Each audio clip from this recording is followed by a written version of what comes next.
But something finally hit me this week about the damage that conspiritualists do to their own areas of innovation and creativity and supposed expertise. How they will ultimately derail any good work they do, which is tragic. I posted the following to Twitter.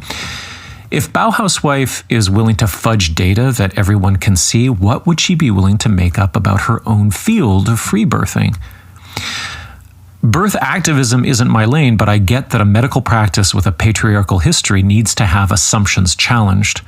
But what happens when those challenges come from a COVID minimizing birth coach who makes a BS about basic news reports? Who does this help? Why would anyone believe anything the influencer said about their work? Did they make up the testimonials even? It sucks that an influencer confuses followers about COVID, but it also sucks that toileting disinfo over everybody on social media discredits any valuable anecdotal or intuitive data they might have to offer. Now, we see similar patterns with Kelly Brogan, who does the same thing.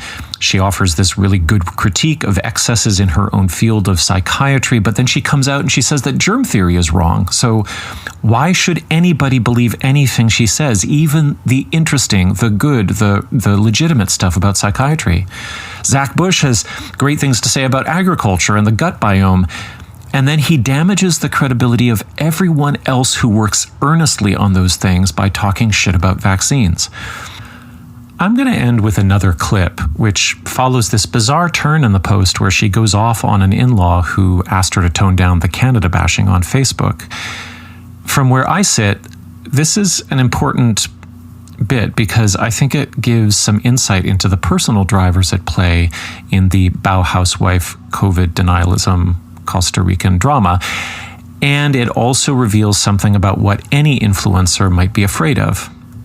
Maybe you'll hear Bauhauswife, under the cloak of irony, protesting just a little too much about the pointed criticisms she fields about her choice to have 8 children, whether that impacts the environment or not, about her privilege as a Canadian, and about whether her free birth coaching is a scam. I do adore it when people fold into their gaslighting a little attempted shaming for women like me who just won't keep our legs closed. I mean, come on.